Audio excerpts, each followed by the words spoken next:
हाँ जी, ऑनलाइन आप करो जल्दी से चैट बॉक्स में आंसर, ठीक है। कॉन्फ्लुएंस ऑफ 3 रिवर्स यहाँ पे मेंशन करा गया था। नितिन 3 रिवर्स फटाफट से।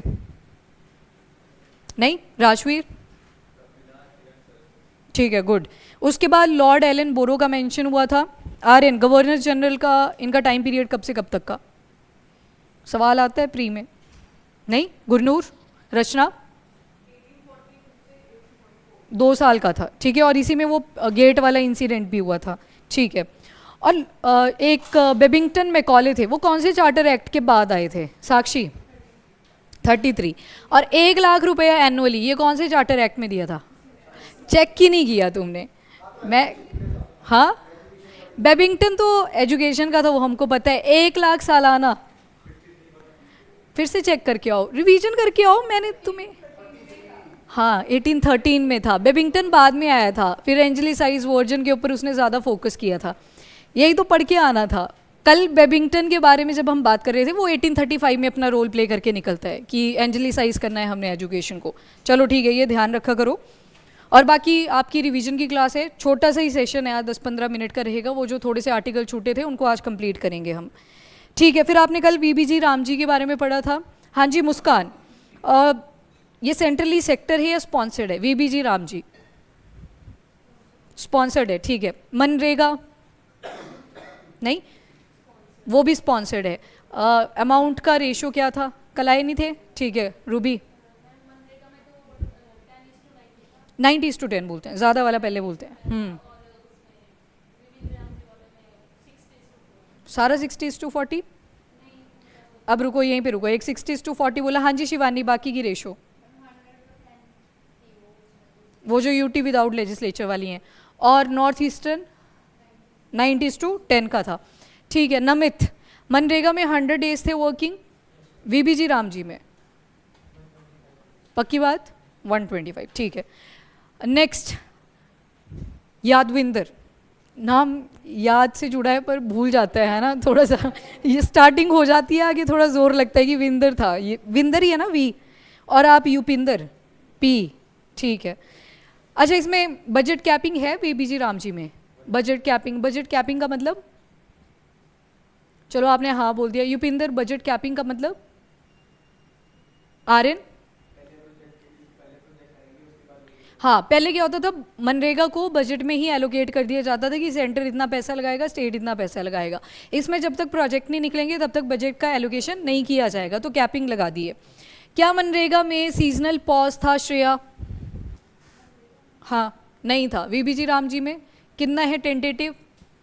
किसी ने पूछा था, यहाँ पे मैंने मेंशन नहीं करा था, 60 डेज़ का, ठीक है। 60 डेज़ का ही रहता है on an average time period, तो वही रखा है यहाँ पे, ठीक है। और पहले मनरेगा फ्रेगमेंटेड था, इसमें 4 प्रायोरिटी सेक्टर मेंशन करे थे, बताओ। Prerna, water security, livelihood infrastructure, core rural infrastructure और क्लाइमेट रेजिलियंस इंफ्रास्ट्रक्चर, ठीक है, याद रखना इसको भी। चलो आर्टिकल्स कर लेते हैं हम, फिर बाकी बाद में। आज एक छोटा सा टेस्ट भी है, मैंने तो पहले ही बोला था, मेरे ऊपर विश्वास नहीं करना है अगर मैं बोलूँ टेस्ट नहीं होगा इस हफ्ते। छोटा सा है, टेंशन वाली बात नहीं है। और टेस्ट ऐसा है कि आप अपने हिसाब से आंसर लिखोगे, ऐसा टेस्ट है, तो वो बाद में बताती हूँ। हाँ, स्ट्रेस टेस्ट। चलो जी ठीक है, फर्स्ट आर्टिकल की तरफ चलते हैं, वो है नीट यूजी 2026 को लेके। अभी लास्ट संडे ये पेपर कंडक्ट करवाया जाता है, उसके बाद लीक हो गया पेपर, और एनटीए ने इतनी ईमानदारी से बोला है ना, मतलब लिटरली मेरे को तो गुस्सा आ गया था देख के, क्योंकि मैं भी मेडिकल एस्पिरेंट थी और मुझे पता है ये जब पेपर लीक होता है कि एक एस्पिरेंट के पॉइंट ऑफ व्यू से अगर हम देखें बहुत ही गंदा लगता है। पेपर पहली बार ही अच्छा चला जाए ना तो वो आपको कहीं ना कहीं ट्रॉमा में भी छोड़ देता है। और लिटरली ना इस बारी ये जो नेशनल टेस्टिंग एजेंसी है ये टी रिप्लेस करने का टाइम आ चुका है, ये ट्रॉमेटाइजिंग एजेंसी बन चुकी है, बच्चों को ये ट्रॉमा के अलावा कुछ नहीं गिफ्ट में देती। अब इन्होंने क्या बोला, पेपर कैंसिल हुआ कि हमने देखो सीबीआई को केस सौंप दिया है, और फिर वो हर बार का ड्रामा कि किसी को पकड़ा जाएगा, कोई नासिक से इन्होंने उठा लिया, अब थोड़ी थोड़ी और सस्पेक्ट सुनोगे आप। और देखने वाली बात ये होगी कि सिस्टम का फेलियर नहीं दिखाया जाएगा, सिस्टम हमेशा साफ होगा, बिल्कुल पानी की तरह pH 7 होल्ड करे हुए, ना एसिडिक ना एल्केलिन, वैसे वाली सिचुएशन आपको सिस्टम की मिलेगी। और एनटीए डायरेक्टर जनरल जब उन्होंने ये स्टेटमेंट दी कि हम पेपर जल्दी से जल्दी कंडक्ट करवाएंगे और कोई रजिस्ट्रेशन फ़ी नहीं आपको देनी पड़ेगी, और ना ही कोई एक्स्ट्रा फीस आपसे चार्ज करी जाएगी, जैसे तो एहसान कर रहे हैं। और साथ में बोला अगर इनके हिसाब से पेमेंट हो भी गई ना तो हम रिफंड कर देंगे। मतलब यहाँ टी शर्ट परचेज कर रहे हैं कि तुम बोल रहे हो ना तो फीस लगेगी ना तुमसे एक्स्ट्रा फीस, तुम बोल किस मुंह से रहे हो पहली बात तो। और ये पहली बार नहीं है, मैं बोल रही हूँ, मैं मेडिकल एस्पिरेंट हूँ और हमारे टाइम पे 3 बार ही पेपर लीक हुआ था, मतलब 3 बार हमने पेपर दिया था। तो ये मतलब बहुत ही गलत होता है। और पहली बार जब आप पेपर दे के आते हो ना, आपके इंडीड आपने पूरी तैयारी करी होती है और सोचो सारी चीज़ें छोड़ दी होती हैं पीछे, ना दोस्ती बचती है उस टाइम पे जब भी आप प्रिपरेशन करते हो। वो चाहे से नीट का पेपर है या यूपीएससी किसी भी कमीशन का पेपर उठा के देख लो, बड़ी सारी चीज़ें तुमसे छूट जाती हैं। एक्स्ट्रा करिकुलम एक्टिविटी, शायद किसी को स्पोर्ट्स में इंटरेस्ट था, वो छूट जाते हैं इन प्रेपरेशन के दौरान।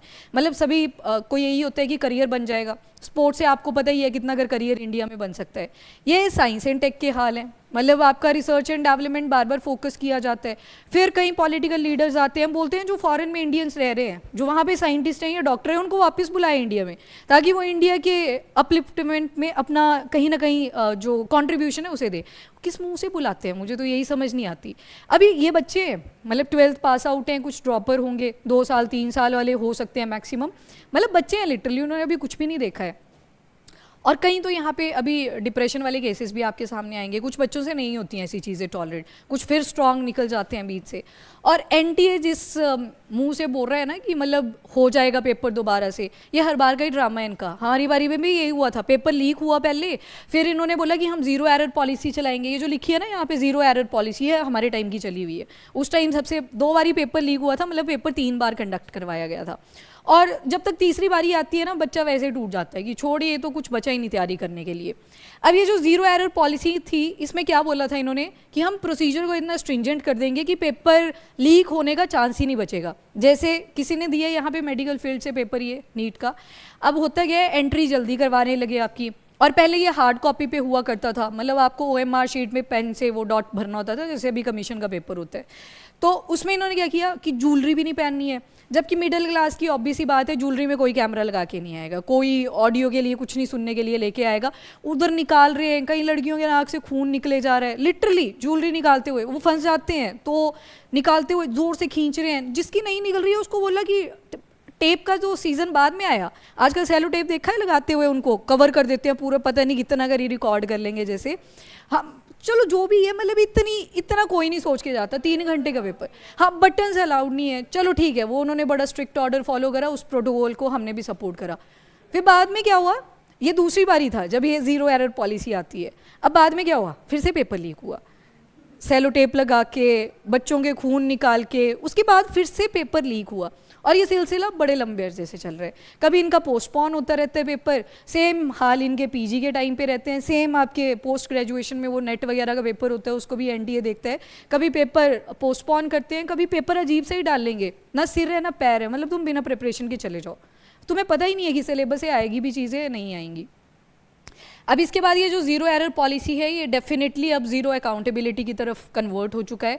मतलब जब इन्होंने बोला ना लिटरली पेपर लीक होते ही कि हमने सीबीआई को केस सौंप दिया और पकड़े भी गए नासिक से, और ऐसे किसी को भी उठा के ले आते हैं ये लिटरली कि इसी ने पेपर लीक करवाया था।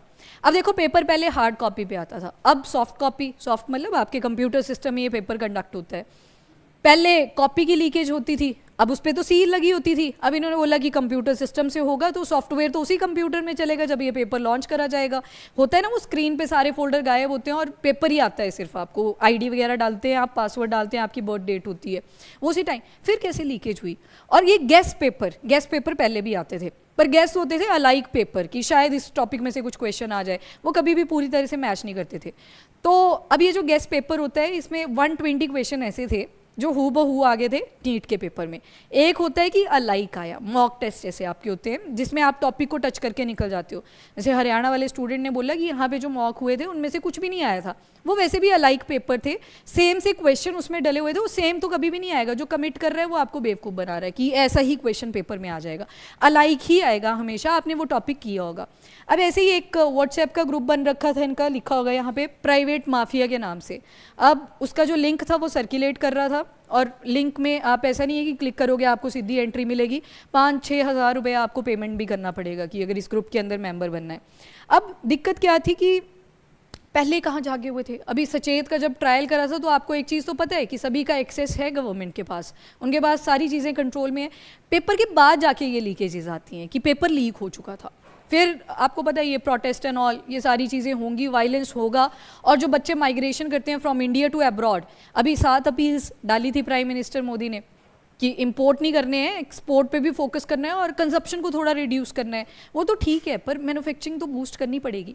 यहाँ R&D, रिसर्च एंड डेवलपमेंट, जो साइंस के साथ जुड़ा है, जितने भी हमारे 90% एलीट साइंटिस्ट हैं या डॉक्टर्स हैं आज के टाइम पे फॉरेन कंट्रीज़ में वो सर्व कर रहे हैं। गवर्नमेंट में यहाँ पे डॉक्टर्स की वैल्यू नहीं है, कईयों को सैलरी उतनी नहीं दी जाती, ओवर टाइम ठीक ठाक लगवाया जाता है, फिर वो स्विच कर लेते हैं टुवर्ड प्राइवेट हॉस्पिटल, फिर से क्रिटिसाइज़ करते हैं कि तुम्हारी सिलेक्शन गवर्नमेंट पेपर के थ्रू हुई थी और तुम अब प्राइवेट हॉस्पिटल की तरफ शिफ्ट कर रहे हो। करेंगे ही, सभी को चाहिए वेजेस, सबको एक लाइफस्टाइल चाहिए, कोई भी थोड़े से पैसों के लिए इतना ज़्यादा ओवर टाइम लगा के नहीं जाएगा। और फिर आती है बात साइंटिस्ट के ऊपर। साइंटिस्ट भी तो बनते हैं कुछ डॉक्टर्स, बाद में PhD होल्ड करते हैं। PhD नहीं, इनका कौन सा होता है जो डॉक्टरेट से जाते हैं आगे, चलो जो भी फील्ड होती है, PG होता है ना इनका भी, पोस्ट ग्रेजुएशन का पेपर होता है जहाँ पे इनको स्पेशलिटी अटेन करनी होती है। कहीं रिसर्च में ही चले जाते हैं कि हमें बस फाइंड आउट करना है कोई एक पर्टिकुलर टॉपिक। अब वो भी देखोगे तो 90% जा चुके हैं। कुछ यूनिवर्सिटीज़ का फेवरेटिज्म की प्रॉब्लम और कुछ ये गवर्नमेंट के सिनारियो की लीकेज हो रही है, अपील्स चल रही हैं और बस ख़त्म सिस्टम। तो आप इस मुंह से तो बिल्कुल नहीं बुला सकते फॉरेनर्स को कि आप आए इंडिया में कंट्रीब्यूट करें। ये सिस्टम का फेलियर है, स्पेशली इस बारी NTA को तो literally ministry of education, national education policy हम ले आए। क्या फ़ायदा उस नेशनल एजुकेशन पॉलिसी का कि एट दी एंड आपने पेपर ही लीक करवाना है। और लिटरली ये नीट का पेपर का सिलेबस आपको अगर पता ना हो, जैसे IIT JEE मेंस ये आप पेपर देते हो, वैसे ही मेडिकल की फील्ड में ये भी काफ़ी टफ पेपर आता है और ऊपर से कंपटीशन बहुत है। कोचिंग बच्चे लेते हैं और आजकल तो 6 क्लास से ही शुरू कर दिए कि 12th आते आते तक पेपर क्वालिफाई हो ही जाएगा। जैसे एक मीम भी बना था इसके ऊपर कि बच्चा पैदा हुआ ही और फटाफट पंडित को बुला के पूछ लो ये मेडिकल में जाएगा कि नॉन मेडिकल में, ताकि तैयारी शुरू करी जा सके। तो पेपर टफ है लिटरली, एंड टाइम जो स्पेंड करा होता है वो सबसे बड़ा ट्रॉमेटाइजिंग होता है कि सारा टाइम इसको डिवोट करा और एट दी एंड। और इसमें ना ज़्यादातर आप देखोगे पहले के टाइम पे क्या होता था, जब ये ऑनलाइन चीज़ें ज़्यादा अवेलेबल नहीं थी, अमीर कोई घर का होता था उससे नीट का पेपर पहले नीट नहीं होता था, वैसे AIPMT हुआ करता था, स्टेट्स का डिफरेंट था। ये NTA बाद में 2016 में एक्टिव होता है कि नीट का पेपर करवाएंगे अब, मतलब नेशनल टेस्ट रहेगा, मेडिकल कम ये जो एंट्रेंस टेस्ट है। अब पहले क्या होता था, अमीर घर की फैमिली कोई ना कोई इन्वॉल्व होती थी, उसका जो पिताश्री होंगे वो पक्का डॉक्टर होंगे और बच्चे से पेपर निकल नहीं रहा है तो पेपर चोरी करवा देंगे, एक आधा केस आएगा, रफा दफा। अब ऑनलाइन ज़माना है, मतलब डिजिटलाइजेशन का ज़माना है, जल्दी से बात फैल जाती है। सेम अब आपको नीट के केस में मिलते हैं, तभी तो 2016 के बाद से एक तो नीट बन गया, ऊपर से NTA को ये रिस्पॉन्सिबिलिटी दे दी। वैसे भी कबाड़ा करवाना हो तो NTA को काम दे दो, ये बहुत अच्छे हैं ज़ीरो अकाउंटेबिलिटी में और ऐसे पेपर कंडक्ट करवाने में। इससे पहले भी आपने पेपर लीकेज की प्रॉब्लम देखी थी, कौन सा पेपर था, SSC, उसमें जितने कमीशन में बच्चे इन्वॉल्व नहीं होते जितने SSC की प्रिपरेशन करते हैं। और मैथ्स उसमें किस लेवल का आता है आपको पता है, आप CSET से डरते हैं, वहाँ पे मैथ्स इस लेवल का आता है। तो मतलब ये कहीं ना कहीं बच्चों के करियर के ऊपर भी क्वेश्चन मार्क है। 22 लाख बच्चों ने ये पेपर दिया था, 22 लाख बच्चे इसमें इन्वॉल्व थे और ऑब्वियस सी बात है कईयों का पेपर बहुत अच्छा भी गया होगा जिन्होंने ईमानदारी से प्रिपरेशन करी थी। तो ये उनके ऊपर एक तरह से दाग लगा दिए NTA ने कि तुम काय को प्रिपरेशन कर रहे हो। ये तो बेवकूफ़ बनाने वाली बात है कि तुम मेहनत मत करो, हमने तो यही काम करना है। चलो एनीवेज, अब ये सारा इशू हुआ है, लेट्स सी आगे NTA के अगेंस्ट क्या यहाँ पे स्टांस लिया जाता है। और नेक्स्ट आर्टिकल आपका अपील को लेके पढ़ लेते हैं फिर। वासु मोदी, हाँ ठीक है 36 to 36 आवर्स, हाँ बिल्कुल। और वैकेंसीज तो बहुत हैं, डॉक्टर्स कई हॉस्पिटल में आप जाना रूरल एरियाज़ में, वो सीट्स खाली हैं, वहाँ डेंटिस्ट ही नहीं है। मेरा दांत खराब हो गया इस डेंटिस्ट के पीछे, मतलब एक होता है ना कईयों को थोड़ी प्रॉब्लम हो जाती है मीठा खाने की वजह से, वहाँ आज तक एक डेंटिस्ट नहीं बैठा आके, वो सीट खाली है और गवर्नमेंट हॉस्पिटल है। ऐसा ही है, इसी तरह से ये सिस्टम वर्क कर रहा है। हाँ, एंड ये हो सकता है कि NTA से किसी और बॉडी के पास पेपर पकड़ा दें, अब डिपेंड करेगा वो पेपर कैसे कंडक्ट करवाएंगे। तो शिफ्ट से कुछ नहीं होता, यहाँ पे अकाउंटेबिलिटी पे मैटर करती हैं लास्ट में चीज़ें, आपको सवाल पूछने पड़ेंगे उनसे। चलो ठीक है, ये वासु उधर भी नहीं है चैन ऑनलाइन में, ये पूछ रहा है आपने भी दिया था नम्रता TGT का टेस्ट। चलो ठीक है, अब अगला आर्टिकल आता है यहाँ पे प्राइम मिनिस्टर ने 7 अपील अपने जनता के सामने पेश करी। अब ये 7 अपील में भी आपके 3-4 शब्द बहुत ज़्यादा रिवॉल्व कर रहे थे। नंबर 1 था यहाँ पे कि हम चीज़ों को बहुत ज़्यादा खरीदते हैं, इम्पोर्ट ज़्यादा हैं हमारे कंपेयर टू एक्सपोर्ट। और स्ट्रेट ऑफ हॉर्मूज़ की जब बात करो आप, तो यहाँ पे पर्शियन गल्फ वाला पार्ट आया, यहाँ स्ट्रेट ऑफ हॉर्मूज़ आ जाएगा, और यहाँ पे गल्फ ऑफ ओमान, और यहाँ पे अरेबियन सी, और यहाँ पे हम बैठे हुए हैं। अब वेस्ट एशिया के ऊपर हमारी बहुत ज़्यादा डिपेंडेंसी है, पर ये जो ईरान और इजराइल यूएस का वॉर चलता है, इसकी वजह से ये स्ट्रेट ऑफ हॉर्मूज ब्लॉक हो जाता है। अब ब्लॉक होने की वजह से आपको याद होगा ब्रेंट क्रूड ऑयल के बारे में आपने पढ़ना शुरू करा था, जिसकी जो इनिशियल वैल्यू थी वो 85 पर डॉलर के हिसाब से चल रही थी, बैरल के हिसाब से चल रही थी, सॉरी। और जब ऑयल की प्राइसिंग देखते हो तो इंडिया को ये लगभग 105 डॉलर्स के आसपास पड़ रहा था पर बैरल। अब ये जो वैल्यू है ये भी इंक्रीज़ हुई और ये पहुंच चुकी है अभी लगभग 120 डॉलर्स पर बैरल के पास में। मतलब प्राइस तो हमें क्रूड ऑयल का बढ़ता हुआ दिख रहा है, और ये सब आया इलेक्शन के बाद, अचानक से सप्लाई डिसरप्शन हुई है और अब आपको क्रूड ऑयल की जो कंजप्शन है वो रिड्यूस करनी पड़ेगी। ये आ गया पॉलिटिकल स्टांस। ये अगर आपसे पूछा जाए तभी बोलना है, अदरवाइज बोलने की ज़रूरत नहीं है। अच्छा, नेक्स्ट चीज़, अब स्ट्रेट ऑफ हॉर्मूज में ब्लॉकेट हुआ, ये आ गया एक ऑयल प्राइसिंग वाला डिटेलिंग यहाँ पे। अच्छा, इसका जो रिटर्न फॉर्मेट है वो मैं आपको कल दूंगी, क्योंकि हम इसको 2 शिफ्ट में पढ़ेंगे, नहीं तो टॉपिक बहुत बड़ा है, ठीक है। अब एक तो आ गया क्रूड ऑयलिंग की प्राइसिंग, नंबर 1। अब इसमें क्या बोला गया कि जो हम इंपोर्ट करते हैं ना क्रूड ऑयल, तो ऑब्वियस सी बात है हमारा जो करंट अकाउंट डेफिसिट है वो क्या करेगा, बढ़ेगा। करंट अकाउंट डेफिसिट, हमारा जो करंट अकाउंट है उसमें कमी आ रखी है, तो जब पैसा बाहर ज़्यादा जाएगा तो ऑब्वियस सी बात है करंट अकाउंट डेफिसिट बढ़ता जाएगा, मतलब जो कि अच्छा नहीं है अपनी कंट्री के लिए। और इसी के साथ एक और टर्म आप पढ़ रहे हो, that is foreign exchange reserves, forex भी जिसको आप बोलते हो। अब ये जो फॉरेन एक्सचेंज रिजर्व है, जब आपने चीज़ों को बाहर से खरीदा यानी कि इंपोर्ट करा, तो ऑब्वियस सी बात है आपका जो रुपया है वो डॉलर में कन्वर्ट करा जाएगा। फॉरेक्स का लिखा है ना, फॉरेन एक्सचेंज रिजर्व, एक्सचेंज करना पड़ेगा करेंसी को। तो यहाँ पे रुपीज़ हैं, पेमेंट किस में होगी, डॉलर में। मतलब आपको $1 अगर पे करना है तो उसके लिए 95 रुपीज़ इस टाइम पे देने पड़ेंगे। अब 95 ही क्यों बोला, अभी 95 को भी क्रॉस कर चुका है, वैसे 95.53 आ गया मेरे ख्याल से आज सुबह के न्यूज़पेपर में, अगर आपने देखा हो तो ये पर डॉलर इतनी वैल्यू जा चुकी है। तो अब रुपी को आपने डॉलर में कन्वर्ट करा, क्यों करा, क्योंकि आपको बाहर से चीज़ों को परचेज करना था। तो यहाँ पे जो प्राइम मिनिस्टर ने बोला ना कि हमें अपने फॉरेक्स को संभालना है, वो इसी के बारे में बात कर रहे थे कि जो करेंसी है वो ऑलरेडी कैसे चल रही है हमारी, रुपी क्या हो रखा है, डेप्रिसिएशन हो रखी है इसकी, तो इसको भी स्ट्रेंथन करना पड़ेगा। और स्ट्रेंथन तभी होगा अगर डॉलर की डिमांड यहाँ पे कम हो जाए तो, ठीक है। तो एक तो ये वाला फैक्टर यहाँ पे आ गया, ये पॉइंट क्लियर हुआ, फॉरेक्स का मेंशन क्यों कर रहे थे। नाउ द नेक्स्ट वन, तो यहाँ पे current account deficit and then forex, ये हमने देखा कि नेगेटिवली इंपैक्ट हो रहे हैं। फिर एक आता है current account surplus. Current account surplus बोलता है कि जो फॉरेन इन्वेस्टमेंट्स है, जो बाहर की कंट्रीज हैं हमारी कंट्री के अंदर इन्वेस्टमेंट कर रही हैं, वो ज़्यादा हैं रादर देन जो इंडियंस इन्वेस्ट कर रहे हैं अब्रॉड। इंडियंस की जो इन्वेस्टमेंट है अब्रॉड, ये पता लगा आपको।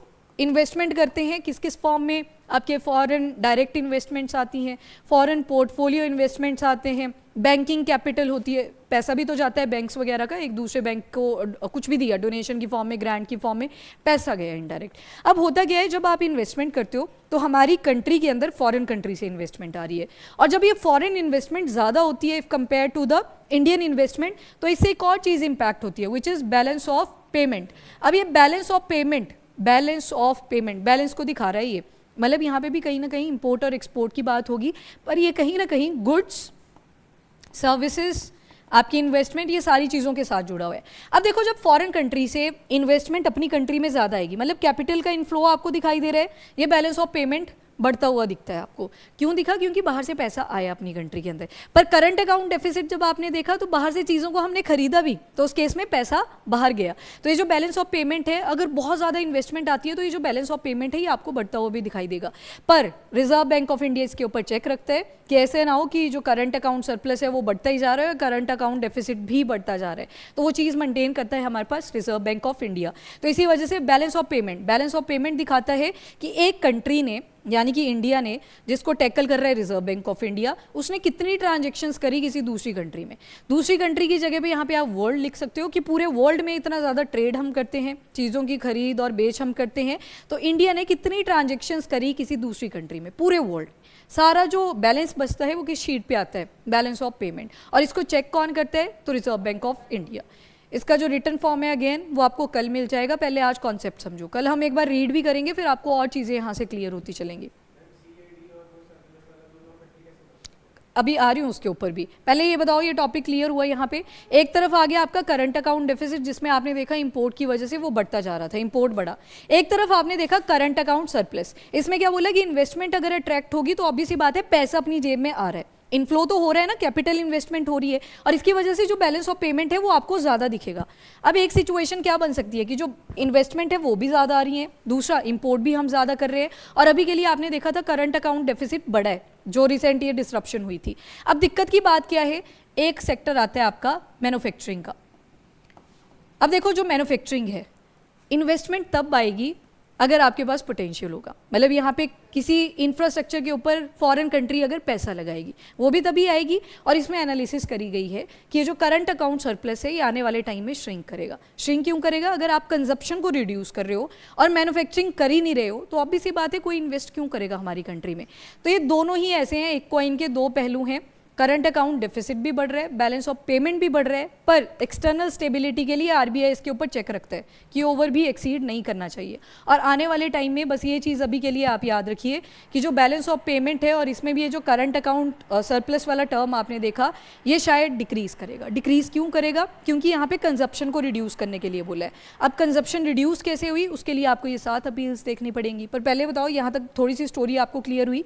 अभी कल आप स्पेशल ड्राइंग राइट्स को भी पढ़ोगे, कुछ रिजर्व ट्रांशे भी होते हैं हमारे आईएमएफ के साथ, उसके बारे में थोड़ा सा और डिटेल में पढ़ोगे, फिर ये फैक्टर आपको वहाँ पे कनेक्ट करने में हेल्प करेंगे। पहले यहाँ तक क्लियर स्टोरी। अब 7 अपील्स के साथ इनको जोड़ते हैं। सबसे पहली जो अपील है वो बोल रहा है प्रायोरिटाइज वर्क फ्रॉम होम। बोला कि जिन भी सेक्टर्स के अंदर वर्क फ्रॉम होम पॉसिबल है वहाँ पे आप, जैसे क्लासेस हैं अगर ये ऑनलाइन आप ले सकते हो तो ऑनलाइन इनको कंडक्ट करो। होगा क्या, शायद टीचर को बोलेंगे कि आप क्लासरूम से ही लेना क्योंकि स्क्रीन बड़ी है।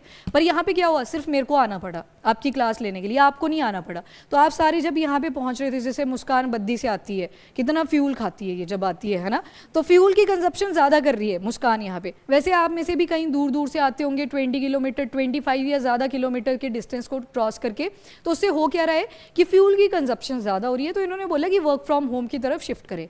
ये मैं सिर्फ प्राइम मिनिस्टर के पॉइंट ऑफ व्यू से बता रही हूँ, यहाँ पे कोई अपना ओपिनियन नहीं है अभी के लिए, लास्ट में पूछूंगी आपसे। फिर नेक्स्ट बोला कि गोल्ड मत खरीदो 1 साल के लिए, और अगर इसका भी डेटा देखोगे लगभग 700 to 800 टन्स का जो सोना है वो हम इंपोर्ट करते हैं। अब देखो जब सोने को इंपोर्ट करा 1 साल के लिए, यहाँ पे बोला पॉज कर दो, 700 से 800 टन तक का सोना आ रहा है, मतलब 90% इम्पोर्ट्स हैं हमारे गोल्ड के। फॉरेक्स पे क्या इम्पैक्ट्स पड़ेंगे अब बताओ, वो घटेगा कि बढ़ेगा? फिर से घटेगा, वो बढ़ेगा कहाँ से? आपको करेंसी देनी पड़ेगी डॉलर में कन्वर्ट करके, और ऊपर से सोना लेके आ रहे हो जिसकी वैल्यू भी ठीक ठाक है। तो इसी वजह से बोला कि जो गोल्ड है उसको घटाएं। अब दिक्कत क्या है, अभी कौन सा महीना चल रहा है, मई मंथ, शादी है वो कब पड़ता है?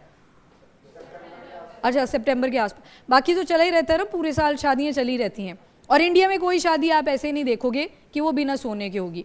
मतलब लड़कियों के केस में अगर ऐसे ही एक एग्जाम, ये मोदी जी ने नहीं बोला, ये मैं बोल रही हूँ। अब लड़कियों के केस में देखोगे ना, अगर चाहे पढ़ाई के लिए इन्वेस्टमेंट नहीं करेंगे पेरेंट्स, वो सोने के लिए रख लेंगे पहले बचा के 10 लाख 20 लाख जितना भी आने वाले टाइम में, उस हिसाब से एस्टिमेशन लगा के, और उसके साथ छुएंगे नहीं फिर जब तक वो शादी नहीं आएगी। और जब शादी हो जाएगी तब जाके वो पैसा निकलेगा, तब वो जो भी डिपॉजिट उन्होंने करा था तब जाके निकलेगा। ये क्या चीज़ शो कर रहा है, ये रिचुअल कल्चर को शो कर रहा है कि बिना सोने के हम तो शादी नहीं करेंगे। और ये ऐसे रिचुअल अभी बनते हुए आ रहे हैं। अब थोड़ा ड्राई फॉर्म की तरफ शिफ्ट करने लग गए हैं लोग कि थोड़ा सा कैश दे देंगे, थोड़ा सा शगुन वगैरह लगा देंगे, बाकी ये सूट वूट जो सोने की प्रोडक्ट्स थी इसको थोड़ा एलिमिनेट करने की ट्राई कर रहे हैं। पर फिर भी एक दबका ऐसा मिलेगा आपको पूरा इंडिया के अंदर जहाँ पे सोने की इंपॉर्टेंस अभी भी है, और वो ज़्यादा है। ये ड्राई वाला तो बहुत कम है, ज़्यादा आपको ऐसे मिलेगा जहाँ पे सोने का इंपॉर्टेंस अभी भी है। तो यहाँ पे बोला कि 1 साल के लिए आपने सोना परचेज नहीं करना है। अगली जो अपील डाली, पेट्रोल और डीजल की कंजप्शन इसको रिड्यूस कर दिया जाए। मतलब जो आपके पब्लिक ट्रांसपोर्टेशन व्हीकल्स वगैरह हैं उनको आप ज़्यादा प्रेफर करें। फॉर एग्जांपल कोई पर्सन एक जगह से दूसरी जगह पे जा रहा है गाड़ी को लेके, अब गाड़ी में देखो एक ही पर्सन बैठा हुआ है, 4 पीछे वो सीट्स खाली हैं, एक साइड में 3 पीछे, तो वो पूरी खाली जा रही है, पर क्रूड और जो फ्यूल है वो तो उतना ही यूज़ हो रहा है उस केस में। तो यहाँ पे बोला पब्लिक ट्रांसपोर्टेशन को यूज़ कर लो, मतलब जो बसेज आती हैं, ऑटोज़ आते हैं, उनको ज़्यादा आप प्रेफर करो। चलो ठीक है। इसके बाद नेक्स्ट बोला कुकिंग ऑयल का जो यूज़ है उसे भी कट डाउन कर दो 10%। वैसे भी हेल्थ वाइज अगर देखें तो ये ज़्यादा हेल्दी होता नहीं है और ट्रांस फैट्स इसमें होते हैं। और जब तो समोसे तले जाते हैं, आपको पता है सुबह हलवाई उस तेल को रखता है, रात तक वही वाला तेल चलता है, तो जैसे जैसे तेल रीयूज़ होता है तो उसमें ट्रांस फैट भी बढ़ता चलता है। चलो एनीवेज, अब यहाँ पे बोला कि कुकिंग ऑयल थोड़ा कम खाओ, मतलब 10% तक। अगर 3 चम्मच डाल रहे थे तड़का लगाते हुए तो 1 ही चम्मच डालो। अब होता क्या है, इससे भी इम्पोर्ट बिल हमारा बढ़ जाता है, बाहर से आता है एडिबल ऑयल भी, दोबारा से प्रॉब्लम। अब इसके बाद अब देखो, ये जो कुकिंग ऑयल वाला पॉइंट है इसको याद रखना, मैन्युफैक्चरिंग के साथ जुड़ेगा भी ये। कैसे जुड़ेगा? मस्टर्ड इंडिया में ठीक ठाक अवेलेबल होती है, तो इसकी जो मैन्युफैक्चरिंग प्लांट है वो लगाए जा सकते हैं ताकि थोड़ा सा बूस्ट मिले इंडिया के with in he cooking oil को लेके। अगला आते जो केमिकल फर्टिलाइजर के ऊपर फार्मर्स की डिपेंडेंसी है उसे रिड्यूस करो और नेचुरल फार्मिंग की तरफ जाओ। ये स्टेप ना श्रीलंका ने भी लिया था, उन्होंने भी बोला कि केमिकल फर्टिलाइजर को बैन कर रहे हैं हम, यहाँ पे बैन नहीं करने को बोला है, यहाँ पे फार्मर्स को वॉलंटरली बोला है कि आप बंद करना शुरू करो। एंड श्रीलंका में क्या हुआ था, प्रोटेस्ट हुआ था, वहाँ पे जो उनके लीडर्स थे उनके घरों में आग लग गई थी, याद है वो प्रोटेस्ट, वो सारे पार्लियामेंट उसके ऊपर लोग चढ़ गए थे झंडे पकड़ के, हाँ वही स्विमिंग पूल थे अंदर, उसमें नहा रहे हैं लोग इकट्ठे।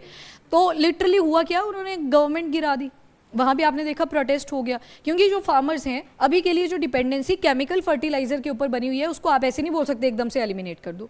यहाँ पे वैसे भी बैन करने की बात नहीं करी गई है, यहाँ पे फार्मर्स को वॉलंटरली बोला है कि आप केमिकल फर्टिलाइजर से शिफ्ट करिए टुवर्ड नेचुरल फार्मिंग। अब नेचुरल फार्मिंग तो इंडिया में है भी एक स्टेट में जो फुली ऑर्गेनिक स्टेट बन चुकी है, सिक्किम।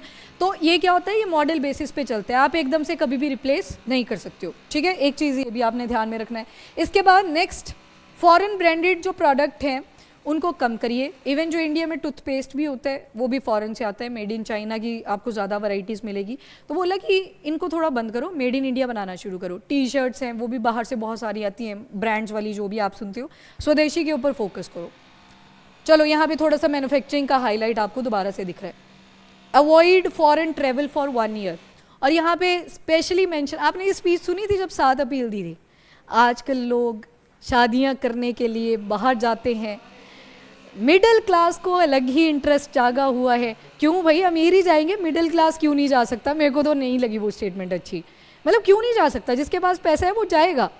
मिडिल क्लास भी अमीर बन रहा है आज के टाइम पे, एक टाइम पे सिर्फ बॉलीवुड ही था, देखो यूट्यूब पे कितने सेलिब्रिटी, आजकल पता ही नहीं लग रहा है सेलिब्रिटी कौन है, ठीक। जैसे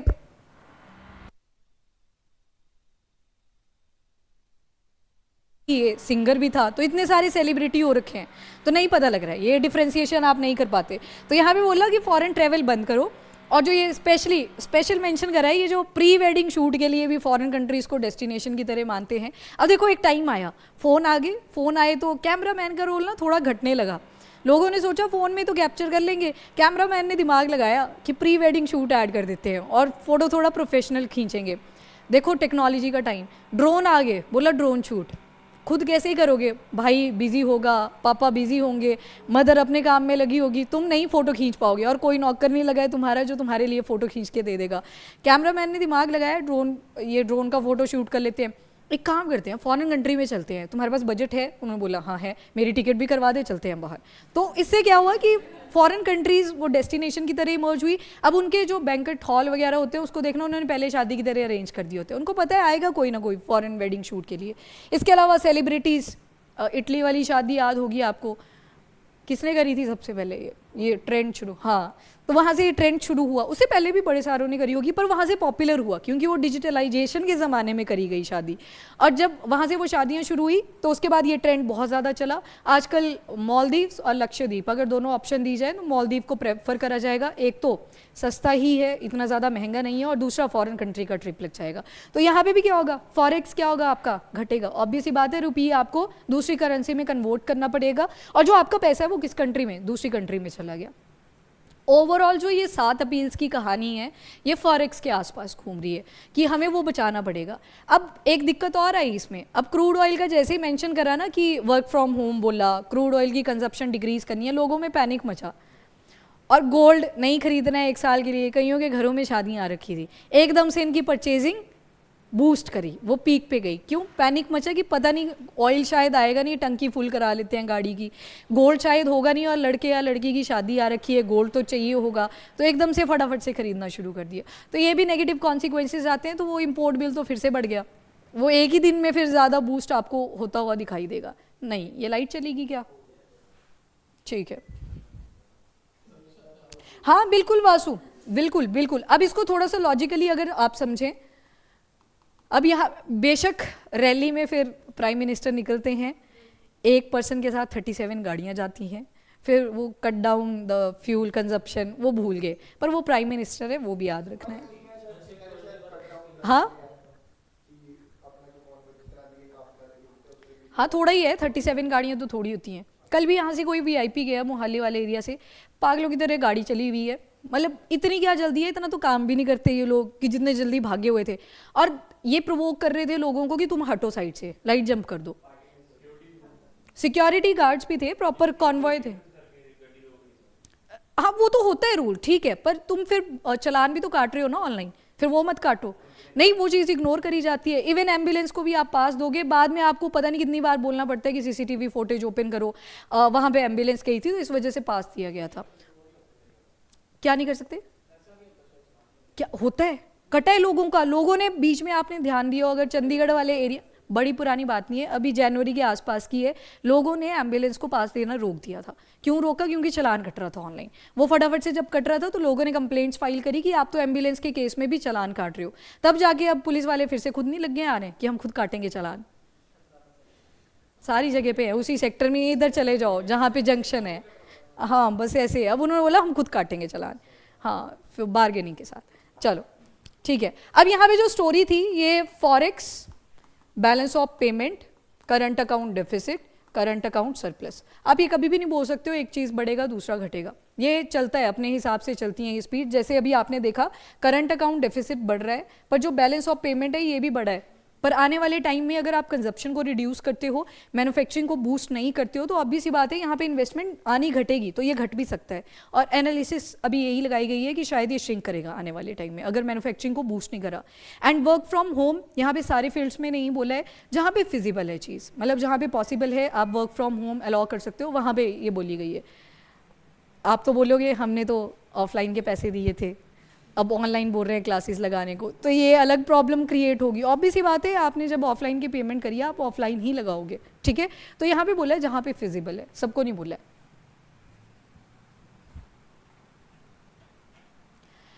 आरुष देखो, जो डेलीगेट्स हैं ये पूछ रहे हैं कि प्राइम मिनिस्टर का अगर कोई फॉरेन विजिट होगा, क्योंकि अब उसमें भी तो पैसा लगेगा, उनका तो अकेले के लिए एक जेट जाएगा।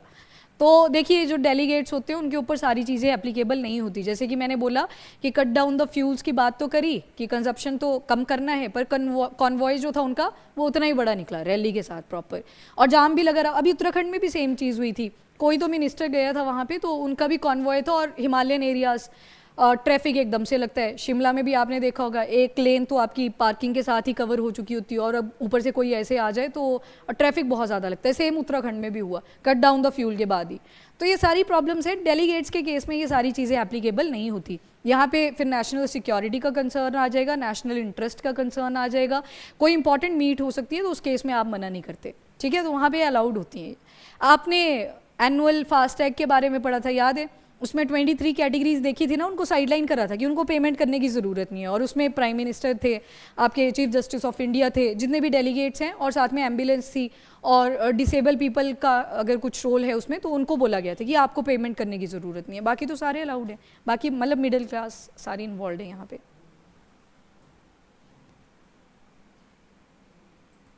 And ma'am who want to buy brand like Lava और Samsung and Apples is Lava. हाँ ठीक है, ये भी ठीक बोल रहे हो आप आरुष। अब देखो इंडिया में जो भी मोबाइल फ़ोन्स मैन्युफैक्चर होते हैं उनमें उतनी ज़्यादा फीचर्स आपको नहीं मिलते जो बाहर के फ़ोन्स में मिल जाते हैं। अब कोई है यहाँ पे जो एप्पल यूज़ करता है?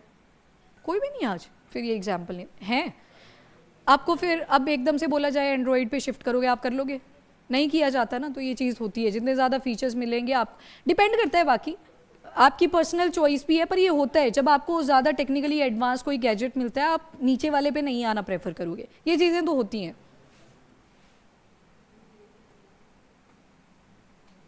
हाँ वासु, क्रूड क्राइसिस के साथ इसको कंपेयर करा गया है और प्राइसेस आपने देखा बड़े हैं, तो बिल्कुल ठीक बोल रहे हो आप। अब इस अपील को लेके आपके अपने अपने पर्सपेक्टिव है, ठीक है। ये मैंने आपको सारा टच करवा दिया एक एक। पॉलिटिकल स्टांस क्या था इसमें, जिसको क्रिटिसाइज भी करा जा रहा है। गोल्ड का मेंशन करा, कुकिंग ऑयल का मेंशन करा। कुकिंग ऑयल तो वैसे भी कम ही कंज्यूम करना चाहिए, और स्पेशली समोसे जो खाते हैं वो तो और भी कम करें, उसमें तो बहुत ही ज़्यादा तेल होता है। ये कंजप्शन जो कम करी जा सकती है अपने एंड से वो कर ही सकते हैं। वर्क फ्रॉम होम, ये आपका अपना पॉइंट ऑफ व्यू है, जो आपको ठीक लगे कि वर्क फ्रॉम होम ज़्यादा आपके लिए, वर्क फ्रॉम होम तो नहीं, आपकी तो टीचिंग चलेगी, स्टडी चलेगी फ्रॉम होम, बट अगर पर्सनल पॉइंट ऑफ व्यू से बोलें तो सीडेंट्री हो जाता है लाइफस्टाइल बहुत ज़्यादा, मतलब बैठे ही हैं पूरा दिन। मुझे याद है अकेडमी के साथ जब मैंने काम किया था तो वो वर्क फ्रॉम होम ही था, पूरा दिन एक ही चेयर पे बैठे रहना, वो टफ प्रोसेस होती है। चलो एनीवेज, वो सबका अपना अपना पॉइंट ऑफ व्यू है। Then comes to gold.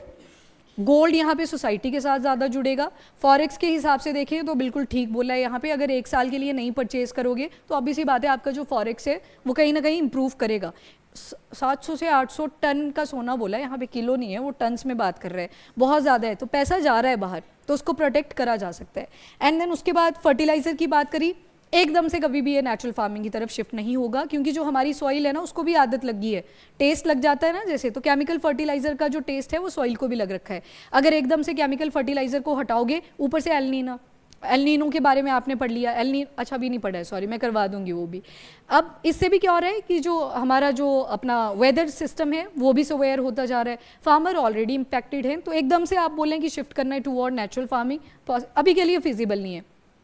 Natural farming को अगर थ्रू आउट इंडिया इंप्लीमेंट करना भी है, ये पायलट बेसिस पे चलेगा, थोड़े थोड़े एरियाज़ में। फॉर एग्जांपल किसी के पास ठीक ठाक ज़मीन है, 10 खेत हैं, 10 में से बोल दिए कि एक खेत पे थोड़ा नेचुरल फार्मिंग को करना शुरू करो, तब जाके ये इंप्रूव होंगी। अदरवाइज ऐसे बोल रहे आपकी 10 खेत हैं, 10 के 10 खेत में नेचुरल फार्मिंग कर दो, वो प्रोडक्टिविटी देगा ही नहीं इनिशियली, पेस्ट की प्रॉब्लम अलग आएगी, तो फर्टिलाइजर इनिशियली आपको चाहिए होगा। देन अडॉप्ट स्वदेशी, ये वाला तो ठीक है, मेड इन इंडिया वैसे भी बूस्ट करने का टाइम आ चुका है। मैन्युफैक्चरिंग सेक्टर हमारा बहुत ज़्यादा वीक है इफ़ कंपेयर टू जो आसपास की कंट्री हैं, जैसे चाइना ने हमसे बाद में अपने वो स्पेशल इकोनॉमिक जोन बनाने शुरू करे थे, पर वो मैन्युफैक्चरिंग में आगे निकल चुके हैं। देन आते हैं अवॉइड फॉरेन ट्रैवल। अब इस पर क्या ही बोलें, कल को आपको ही कोई बोल दे कि ये रहा फॉरेन का ट्रिप, मान लो आप कहीं किसी कंपनी में काम करते हो, बस एक मीटिंग करनी है, बाकी आपको घूमने के लिए भेजें, कौन ही मना करेगा, नहीं करेगा, तो चलो ठीक है, ये आपकी चॉइस है। ये वाला पॉइंट और दूसरा ये वाला पॉइंट, इसका आपका क्या पॉइंट ऑफ व्यू है गोल्ड को लेके? ऑक्सीडाइज ज्वेलरी, ठीक है, बट अगर इसको फॉरेक्स के पॉइंट ऑफ व्यू से देखें, ठीक ठाक पैसा इसके थ्रू जाता है, तो अगर 1 साल के लिए थोड़ा थोड़ा कॉम्प्रोमाइज सारे कर लें तो आई थिंक थोड़ा सा ये बैलेंस में रहेगा। बहुत मुश्किल है, क्या करना है? नहीं, ब्लाइंड बनने की ज़रूरत नहीं है, यहाँ पे आप सोसाइटी को नहीं समझा पाओगे। जैसे कि मैंने बोला, एकदम से पैनिक मचा और इनकी परचेजिंग पीक पे गई, मतलब फटाफट से खरीदा गया ये, क्योंकि वो मैंडेटरी मानते हैं इसको, अपने अगर रिचुअल्स के साथ जोड़े मैंडेटरी मानी जाती हैं। बच्चे पैदा होते हैं उस टाइम भी कुछ ना कुछ सोने का आता ही आता है, डिपेंड करता है बाकी आपके जो क्लास या सॉरी जो आपकी फाइनेंशियल सिचुएशन है वो कैसी है, वो भी वहाँ पर मैटर करती है, ठीक है। हम एक ना बिल्कुल गोल्ड को इन्वेस्टमेंट की फॉर्म में भी देखते हैं, पर आप उसको बार बार यूज़ कर लेते हो, तो ज्वेलरी जिस शॉप से खरीदी होगी बाद में वही बोलेगा अरे ये कहाँ से खरीद ली थी इसमें तो इम्प्योरिटी थी, फिर वो बोलेगी नहीं भाई आपसे ही लेके गए थे, मतलब आपने इम्प्योर दिया था, तो ये प्रॉब्लम्स भी आती हैं। बाकी गोल्ड को इन्वेस्टमेंट की फॉर्म में भी देखते हैं।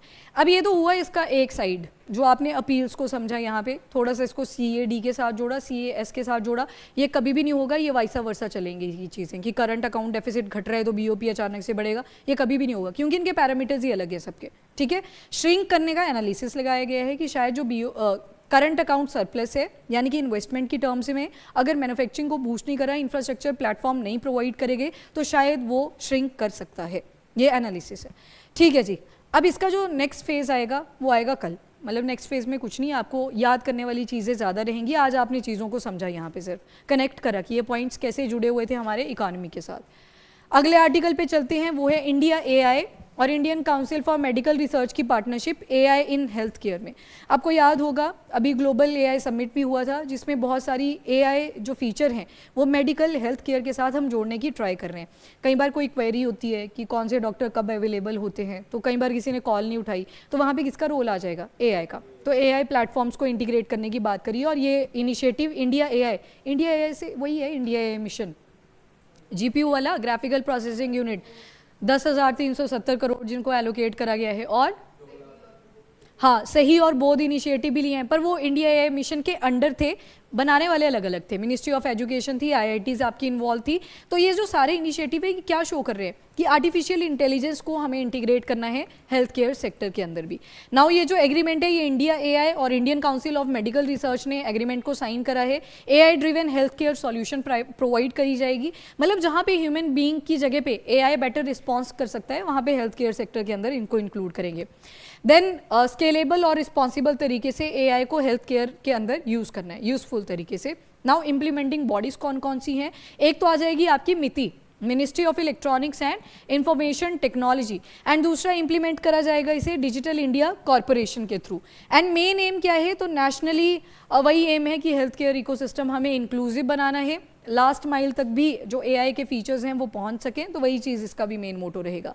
एआई कोश डेटा सेट प्लेटफॉर्म, एआई कोश, कोश रिप्रेजेंट कर रहा है ट्रेजर को, मतलब कोई चीज़ है जिसके अंदर आपने बहुत सारी चीज़ों को होल्ड करके रखा हुआ है, तो एआई कोश डेटा सेट प्लेटफॉर्म भी है एक। यहाँ पे आईसीएमआर क्या करेगा, एथिकली अप्रूव जो हेल्थ डेटा सेट है, एआई मॉडल्स है, टूल किट्स है, उन्हीं को अप्रूव करेगा, क्योंकि एआई कई बार गलत इन्फॉर्मेशन भी देता है, तो यहाँ पे अप्रूव चीज़ों को ही, ऑथेंटिकेट चीज़ों को ही प्रोवाइड करा जाएगा। अब ये किसके ऊपर बेस्ड है, ये फ्रेमवर्क याद रखना, दैट इज मिडास फ्रेमवर्क। अब ये मिडास क्या है, तो उससे डरना मत, ये medical information data for AI solution है। इसमें फ्रेमवर्क है, गाइडलाइन लिखी है, मतलब आपके पास ऐसे डॉक्यूमेंट होगा और हेडलाइन क्या लिखा हुआ है, मिडास फ्रेमवर्क। फ्रेमवर्क में कुछ नहीं है, एआई कैसे आप बेटर तरीके से, एथिकल तरीके से यूज़ करोगे, वो सारी डिटेलिंग इसमें है, तो इस मिडास फ्रेमवर्क के अंदर है। बेनिफिट्स क्या मिलेंगे, तो एआई आज के टाइम पे रिसर्च में भी इंटीग्रेट करा जा रहा है, तो वही चीज़ आपको यहाँ पे रिसर्चर्स जो हैं उनको सपोर्ट मिलेगा, देन स्टार्टअप्स, इनोवेटर्स, इन सभी को सपोर्ट प्रोवाइड करा जाएगा। एंड ये इन्फॉर्मेशन को ये इंफ्रास्ट्रक्चर को भी कंप्यूट करेगा, कैसे, इंडिया एआई मिशन के अंदर याद होगा ये जो कैपेबिलिटी थी ग्राफिकल प्रोसेसिंग यूनिट्स को बनाने की। अगर जीपीयूज़ को इमेजिन करना है तो बहुत सिंपल है, ऐसे सोचो आपने लैपटॉप ओपन करा है, उसमें मल्टीपल टैबलेट्स ओपन करे क्रोम के, अब उसमें आपका एक जगह पे नेटफ्लिक्स चल रहा है, एक जगह पे O2IS अकेडमी का आपने जो क्लास है उसको भी ऑन करके रखा है कि बीच में अगर बोरिंग चला टॉपिक तो मैं नेटफ्लिक्स पे स्विच कर लूँगा। अब वो क्वालिटी कैसी रहेगी दोनों स्क्रीन्स की, वो जीपीयूज़ डिसाइड करते हैं। तो ये जो ग्राफिकल प्रोसेसिंग यूनिट्स हैं, इंडिया एआई मिशन के अंडर ही बोला गया है कि अभी हमारी कैपेबिलिटी 36,000 जीपीयूज़ की है और इसको लेके जाना है बाय 1 लाख जीपीयूज़, क्योंकि जीपीयू हम फॉरेन कंट्री से बहुत ज़्यादा खरीदते हैं। Again made in India GPUs, उसके ऊपर फोकस किया जा रहा है। तो यहाँ पे इंफ्रास्ट्रक्चर बनाने की बात करी, इंडिया एआई ने बोला कि हम GPU based high performance computing infrastructure आपको प्रोवाइड करेंगे कि बेटर क्वालिटी, बेटर एक्सपीरियंस आप इसके ऊपर अटेन कर सकें। एंड पर्पस वही है कि advance form of artificial intelligence health care sector के अंदर होनी चाहिए। एआई यूज केस डेवलपमेंट, अब यहाँ पे पब्लिक हेल्थ चैलेंजेस बहुत सारे हैं, तो सारी चीज़ों को इंटीग्रेट करने पे फोकस किया है। डिजीज़ का बर्डन ऑलरेडी बहुत बड़ा हुआ है, और जब डिजीज़ बढ़ती हैं तो डाटा भी बढ़ जाता है। सर्वे कंडक्ट करते हैं ना, तो उसमें सर्वे में क्या लिखते हैं कि कितने पेशेंट है किसी पर्टिकुलर रीजन से, तो डाटा भी बढ़ता जा रहा है। तो उसमें भी किसका यूज़ करेंगे, एआई का, मतलब टेक्नोलॉजी को आप इंटीग्रेट कर रहे हो, जो डाटा वगैरह है मैनेज करा जा सकता है एआई के थ्रू, तो उनको यूटिलाइज यहाँ पे कर रहे हैं। देन इससे भी पहले और भी कोलैबोरेशन हुई थी, जैसे इंडिया एआई ने national institute for research in digital health and data science, इनके साथ भी कोलैबोरेशन करा था, और ग्लोबल रेगुलेटरी नेटवर्क के अंडर। इसके अलावा सिग्निफिकेंस यही निकल के आया कि एथिकल तरीके से, और सबसे इंपॉर्टेंट बात, जब पेशेंट का डाटा आपने होल्ड करा और उसमें टेक्नोलॉजी का यूज़ करा, वो लीकेज नहीं होनी चाहिए। डाटा भी कई बार एम्स वाला याद है, आधार कार्ड का लीकेज हुआ था, ये बहुत पुराना हो गया अब तो खैर, बट एक आधार कार्ड के थ्रू इन्फॉर्मेशन नहीं लीक होगी थी पेशेंट्स की, तो वो चीज़ें नहीं होनी चाहिए। एथिकल तरीके से डाटा की प्राइवेसी होनी चाहिए और रेगुलेटरी कंप्लायंस होनी चाहिए, मतलब जो उन एआई प्लेटफॉर्म्स को यूज़ कर रहे हैं उनकी तरफ से भी अकाउंटेबिलिटी होनी चाहिए कि इन चीज़ों का मिसयूज़ ना हो। ऑब्जेक्टिव वही है, 10,370 करोड़ के आसपास इनको पैसा दिया है, 372 करोड़ है टोटल, और इनका जो मेन काम है वो जीपीयूज़ के ऊपर फोकस करना, प्लस आर्टिफिशियल इंटेलिजेंस को डिफरेंट एरियाज़ में ऐड ऑन करना। सर्वम एआई याद है आपको, सर्वम एआई के 2 वेरिएंट्स आए थे लार्ज लैंग्वेज मॉडल के, एक 30B था और एक 105B था। अब ये 30B एंड 105B क्या थे, ये पैरामीटर्स थे। पैरामीटर मतलब इतने सारे न्यूरल कनेक्शन इसमें एडिड होंगे। आपने चैट जीपीटी जब यूज़ करा होगा, जैसे आपको कोई क्वेश्चन दिया, किसी ने आंसर फटाफट से चैट जीपीटी को वो क्वेश्चन दिया, वो बढ़िया फ्रेमवर्क बना के आपको आंसर दे देगा उसका। फिर आप पूछोगे कि नहीं थोड़ा सा इसको ह्यूमनिस्टिक बना के दो, वो दोबारा से उसको रिफ्रेम करेगा, तो वो उसके न्यूरल नेटवर्क से अंदर लगे हुए, तो उन्हीं के ऊपर ये काम कर रहे हैं। वैसे सर्वम एआई में ये जो 30B एंड 105B आपने देखा था, ये लार्ज लैंग्वेज मॉडल थे, है तो एआई के फॉर्म पर लार्ज लैंग्वेज मॉडल, क्योंकि इंडिया में डाइवर्सिटी बहुत ज़्यादा है लैंग्वेज की। तो वैसे इंडिया एआई फोकस कर रहा है कि ग्राफिकल प्रोसेसिंग यूनिट हमें मेड इन इंडिया बनाने हैं, और ये 3 गुना करनी है हमने अपनी कैपेबिलिटी। अभी 36,000 के आसपास लाई कर रही है, 1 लाख तक बनाएंगे। महंगे पड़ते हैं ये हमको, छोटा सा एक चिप भी 65 रुपये के बराबर पड़ जाता है जो मेड इन इंडिया होता है, और ये महंगा माना जाता है अगर इसको ग्लोबल स्टैंडर्ड के साथ कंपेयर करें ना। और बहुत सारे जीपीयू लगे होते हैं एक सिस्टम के अंदर, मैंने सिर्फ एक छोटे से कंपोनेंट की बात करी, ठीक है। बाकी जीपीयूज़ की इंपॉर्टेंस क्या है, तो जितना भी आज के टाइम पे इमर्जिंग टेक है वहाँ पे आपको जीपीयूज़ की रिक्वायरमेंट रहेगी। चिप्स बनने हैं, जीपीयूज़ की रिक्वायरमेंट है। आपके स्मार्टफोन्स आ गए, लैपटॉप सिस्टम आ गए, एवरीथिंग, हर चीज़ के अंदर जीपीयूज़ की रिक्वायरमेंट है। तो इसी वजह से इंडिया एआई मिशन चलाया गया था, जिसमें बोला कि आपने स्पेशल फोकस किस पे रखना है, ग्राफिकल प्रोसेसिंग यूनिट्स के ऊपर। एक आर्टिकल आपका एनवायरमेंट एंड इकोलॉजी का आ जाएगा, so the government can buy it for cheap and boost sales later। हाँ जी वासु, बिल्कुल बिल्कुल, ये वाला जो फैक्टर आपने बोला ये कल करना है हमने, वहाँ पे स्पेशल ड्राइंग राइट्स भी करेंगे और गोल्ड के जो रिजर्व्स हैं उनको भी देखेंगे।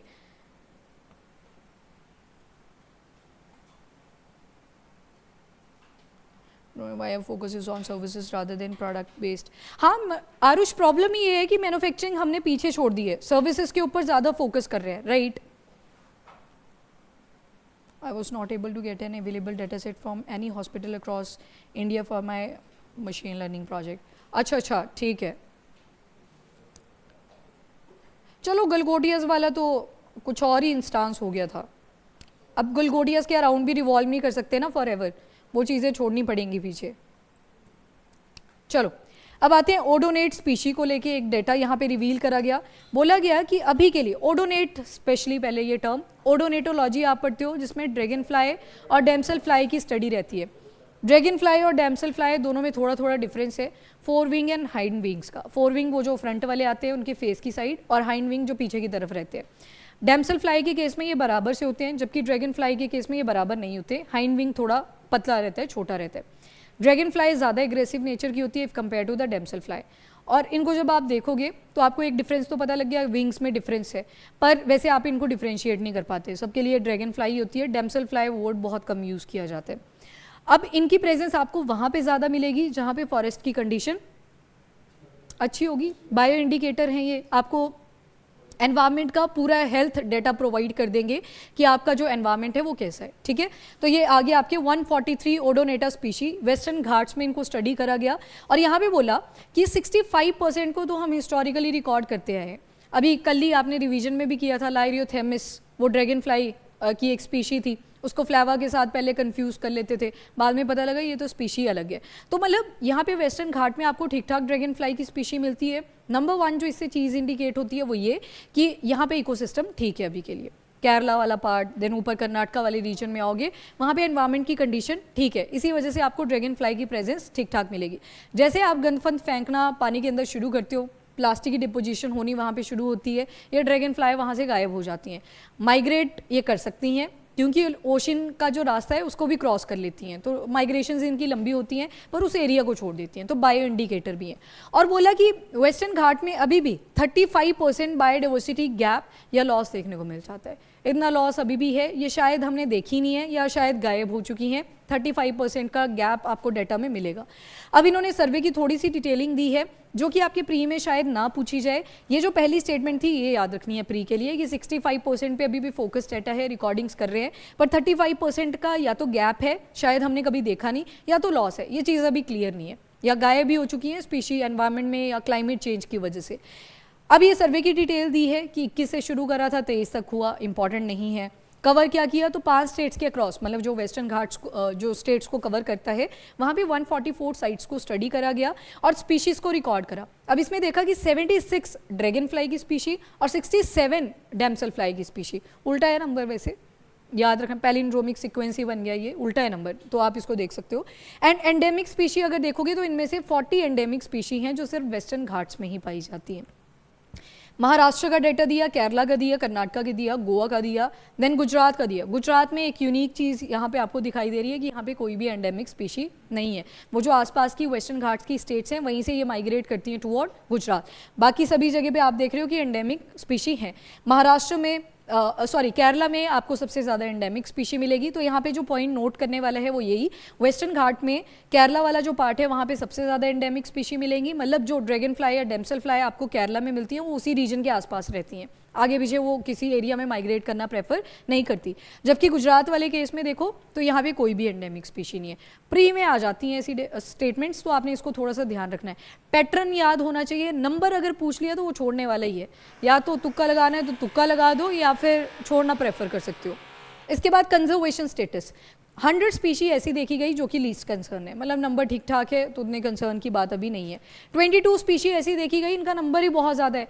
अब देखो ये थोड़ा उल्टा क्यों लिखा है, क्योंकि स्पीशी का नंबर वेरी कर रहा है। अदरवाइज सबसे पहले क्या आता है, नॉट इवैल्यूएटेड, उसके बाद डेटा डेफिशिएंट, फिर लीस्ट कंसर्न, फिर जोर से बोलो नियर थ्रेटन्ड, फिर थ्रेटन्ड, फिर वल्नरेबल, फिर एंडेंजर्ड, फिर क्रिटिकली एंडेंजर्ड, फिर एक्सटिंक्ट हो जाती है कोई स्पीशी वाइल्ड में, फिर पूरी तरह से एक्सटिंक्ट हो चुकी है।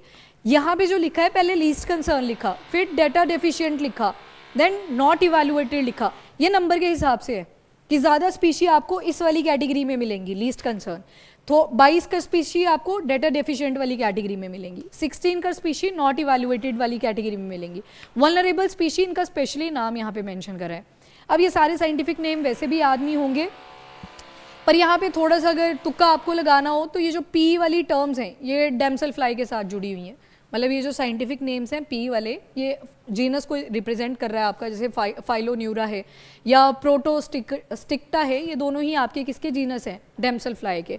बाकी आप सी वाला, बाकी जो भी रैंडम आप देख रहे हो ये ड्रैगन फ्लाई के साथ जुड़े हुए हैं। लाइरियोथेमस आ गया, ये भी किसके साथ जुड़ा है, ड्रैगन फ्लाई के साथ। तो ये बताए गए कि ये वल्नरेबल हैं, ये नियर थ्रेटेंड है। और इंपॉर्टेंस क्या है ओडोनेट स्पीशी की, तो ये इंडिकेटर होती है नेचर में, बायो इंडिकेटर, जहाँ पे ये प्रेजेंट होंगी वहाँ का हेल्थ अच्छा होगा, बहुत अच्छा ही माना जाएगा। और ये रिवर स्ट्रीम्स के आसपास रहना प्रेफर करती हैं जहाँ पे पानी की अवेलेबिलिटी हो, फ्रेश वाटर इकोसिस्टम।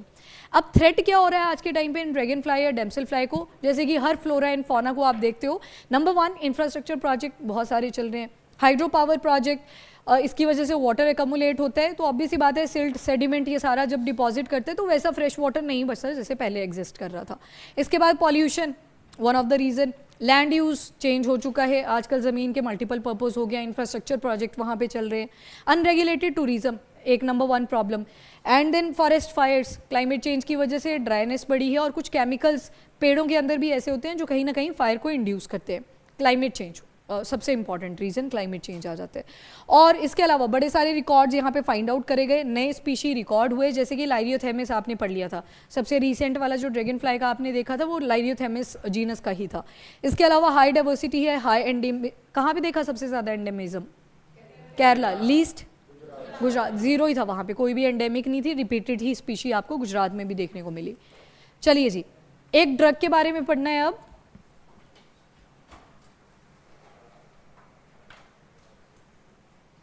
ठीक है मेघना, कर लेंगे वो भी।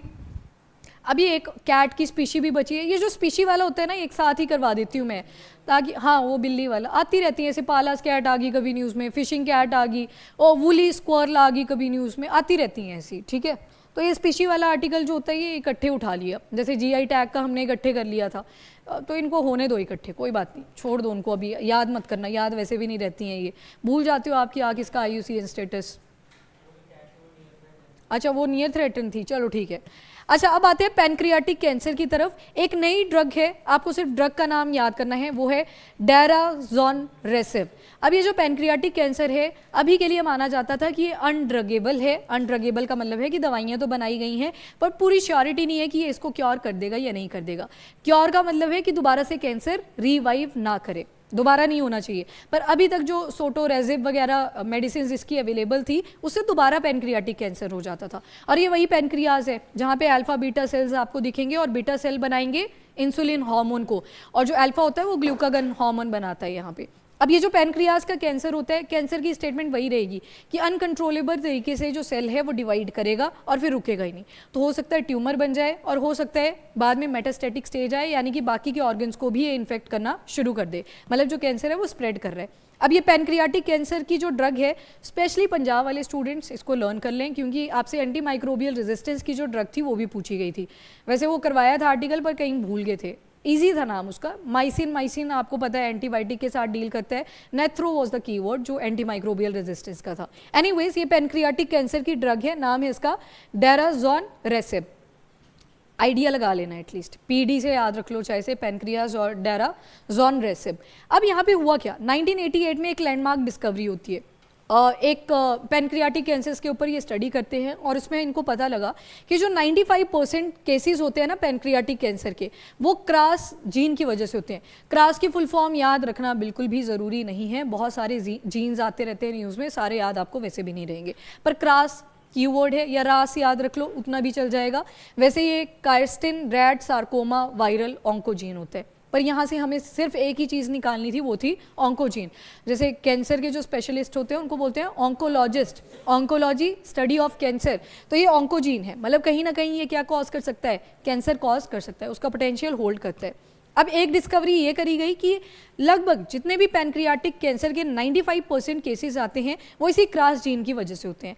तो ये क्रास जीन करता क्या है, ये सेल की डिवीजन को कंट्रोल करता है, सेल प्रॉपर तरीके से फंक्शन करे उसके ऊपर चेक रखता है, कब सेल की डिवीजन को अलाउ करना है, तो जो ऑन का बटन है वो किसके पास है, क्रास के पास, कब इसको ऑफ करना है कि सेल डिवाइड ना करे, तो वो भी बटन किसके पास है, क्रास के पास। अब कई बार क्या होता है, ये जो क्रास जीन है ये वाला बटन खराब हो जाता है, जैसे स्विच भी कई बार देखे होंगे आपने, वो बंद नहीं हो पाता है, कई बार ऑन ही रहता है, तो चेंज करना पड़ता है। तो सेम क्रास के केस में क्या होता है, एक म्यूटेशन होती है जिसकी वजह से ये फॉरएवर ऑन हो जाता है, और जैसे ये ऑन होता है, ऑन की वजह से सेल क्या करेगा, रैपिडली डिवाइड करेगा, और जब सेल डिवाइड करेगा तो वहाँ पे कंट्रोल नहीं उसको अब कर रहा कोई नहीं, क्रास ऑफ ही नहीं कर पा रहा है वो, क्योंकि परमानेंटली ऑन स्विच पे जा चुका है। तो ये ऑन स्विच पे जब गया तो कैंसर जो सेल्स होंगे वो कॉन्टिन्यूसली डिवाइड करेंगे, नंबर बढ़ेगा, कैंसर हो जाएगा, ट्यूमर वहाँ पे फॉर्म हो सकता है। एंड दवाई जो थी पहले भी कर रहे थे पैनक्रियाटिक कैंसर के लिए दवाइयाँ, पर उससे दिक्कत क्या थी, वो दोबारा से रिवाइव कर जाता था, मतलब ऑफ का बटन आपने दोबारा से लगवा तो दिया पर वो दोबारा से ख़राब होने के चांसेस पूरे रहते थे कि वो फिर से वो परमानेंटली ऑन हो जाएगा। अब कईयों को डाउट आएगा शायद कि ऑन ही क्यों हो रहा है, ऑफ क्यों नहीं हो रहा है, तो म्यूटेशन ही ऐसी होती है कि सिर्फ ऑन ही होगा, ऑफ नहीं होगा, तो ये ऑन की ही म्यूटेशन है, मतलब वो परमानेंटली ऑन रह जाएगा। अब ये जो दवाई आप देख रहे हो डायराज़ोनरेसिब क्या करेगा, ये जो क्रास जीन है इसी के साइड में एक साइक्लोफिलिन नाम की प्रोटीन होती है, साइक्लोफिलिन ए, ये प्रोटीन होती है। अब ये बोल रहा है कि ये क्रास जीन तो बड़ा ढीठ है, ये तो मान ही नहीं रहा, एक काम करते हैं, इसका जो फेवरेट वाला प्रोटीन है दैट इज साइक्लोफिलिन ए, इसके साथ मैं बाइंड कर लेता हूँ, इसको ये रास्ता ही भुला देता है कि ये जो क्रास जीन था ये कर क्या रहा था। सबसे पहले रोकेगा इसको और ये फिर क्या करेगा, इसको कंट्रोल करेगा। जैसे होता है ना कि कोई पर्सन है वो किसी के ऊपर बहुत ज़्यादा डिपेंडेंट रहता है, तो बोला कि इसको नहीं हम डायरेक्टली अटैक करेंगे, जहाँ भी इसका नींव है वहाँ पे पहले अटैक करते हैं, तो पहले उस पर्सन को उड़ा देते हैं। अब वो पर्सन जब उड़ाया तो वो फिर दूसरे को खुद मना लेगा कि तूने भी यही करना है। तो सेम यहाँ पे किया गया, ये जो क्रास जीन रहेगा ये क्या करेगा, इसकी जो साइक्लोफिलिन ए वाली प्रोटीन थी डायराज़ोनरेसिब जो कि मेडिसिन है, ड्रग प्रॉपर कैंसर की ड्रग है, वो क्या करेगी, साइक्लोफिलिन ए के साथ डील करेगी। तो इसका फंक्शन देख लो कैसे इसने फंक्शन परफॉर्म करा। नंबर 1, इसने रास को टारगेट करना था तो उसके लिए पहले किसको अटैक करा, साइक्लोफिलिन ए को। ये जो साइक्लोफिलिन ए है ये फर्स्टली इसके साथ जो आपकी डायराज़ोनरेसिब ड्रग है वो पहले किसके साथ अटैच करेगी, साइक्लोफिलिन ए के साथ, मतलब फिर इनडायरेक्टली ये किसके साथ अटैच्ड है, क्रास के साथ जो कि ऑन्कोजीन था। अब इस जीन के साथ जब ये अटैच करेगी वो देखो एक कॉम्प्लेक्स बन गया, साइक्लोफिलिन ए प्लस क्रास, और हमें कंट्रोल किसको करना था, क्रास को ही तो करना था जो कि एक ऑन्कोजीन था। और फाइनली ये क्रास को लॉक ही कर देगा कि तू नहीं जाएगा, जैसे मैं बोल रही हूँ, यानी कि साइक्लोफिलिन ए बोल रही है क्रास को, जैसे मैं बोलूँगी वैसे करना है। तो साइक्लोफिलिन ए इसको रोक लेता है, और रुकवाया किसने, डायराज़ोनरेसिब ने, जो कि ड्रग कैंसर ड्रग है यहाँ पे पैनक्रियाटिक कैंसर के लिए। और जैसे ये कैंसर का सिग्नल स्टॉप होगा, अब इन्फॉर्मेशन आगे जाएगी नहीं, तो ऑटोमेटिकली ये क्या हो जाएगा, ऑफ का मतलब है कि अब सेल डिवाइड नहीं करेगा। और डायराज़ोनरेसिब का मेन मोटो यही था कि ये दोबारा से डिवाइड ना करे, कि पैनक्रियाटिक कैंसर दोबारा से रिवाइव ना करे। और इसके अच्छे रिजल्ट्स आए हैं, फेज़ 1 और 2 के जो ट्रायल कंडक्ट करे गए, 3rd अभी चल रहा है तो उसमें भी ठीक ठाक रिजल्ट्स आए। तो इसको एक बार ही पढ़ लो, फिर आपको क्लियर रहेगा। और मेडिसिन के ऊपर सवाल आते हैं तो उसको थोड़ा प्रिपेयर करके ही जाना। सबसे पहले कैंसर क्या होता है, तो अनकंट्रोल तरीके से जब सेल डिवाइड करता है। नॉर्मली जो सेल है वो कंट्रोल तरीके में डिवाइड करता है, जब तक ग्रोथ चाहिए तब तक डिवाइड करेगा, दोबारा से उसको बड़ी सारी प्रोसेसेस होती हैं सेल डिवीजन के दौरान, तो ये ऑन एंड ऑफ होता रहता है। फॉर एग्जांपल चोट लग गई तो वहाँ पे डिवाइड करवाना पड़ेगा, क्यों, जैसे स्किन निकल गई आपकी थोड़ी सी, वहाँ से ब्लड निकल रहा था, आपके प्लेटलेट कैसे आ जाते हैं वहाँ पे, तो वहाँ पे सेल डिवाइड भी करना पड़ता है। तो फिर उसके बाद जैसे ही हीलिंग होगी उसके बाद रोकना पड़ता है, तो ये ऑटोमेटिक प्रोसेस है। अब यहाँ पे भी क्या होता है, जो सेल है वो कंट्रोल्ड मैनर में डिवाइड कर रहा था और जो डैमेज सेल थे वो रिपेयर कर रहे थे और फिर उसके बाद खत्म हो जाते थे। जैसे सेल होता है वो डेड करता है, फिर नए सेल वहाँ पे रिवाइव करते हैं। अब कैंसर के केस में क्या होता है, डीएनए को थोड़ी सी गलती लग जाती है, यानी कि जो न्यूक्लियस है जो ब्रेन ऑफ द सेल की तरह एक्ट करता है उसको गलती लग जाती है, और जब गलती लगती है तो उसकी वजह से ट्यूमर्स बनने शुरू होते हैं, यानी कि सेल एब्रप्ट तरीके से डिवाइड करेगा। अब पैनक्रियाटिक कैंसर के केस में कौन सा जीन बोला, 95% केसेस के लिए क्रास जीन, बस इतना से याद रख लो। ये क्या करता है, स्विच की तरह एक्ट करता है फॉर द सेल डिवीजन, कब सेल डिवीजन करवानी है, कब वो रोकनी है, कब ऑन करना है, कब ऑफ करना है, ये सारा काम किसका रहता है, क्रास जीन का।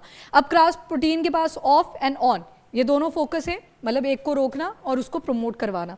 अब म्यूटेशन के केस में क्या होता है, ये परमानेंटली ऑन स्टेट में चला जाता है, और जब ऑन स्टेट में चला गया तो अनकंट्रोल तरीके से वहाँ पे डिवीजन होगी, मतलब अनकंट्रोल तरीके से ग्रोथ होती चलेगी एक ही ऑर्गन के ऊपर, जो कि यहाँ पे पैनक्रियास था।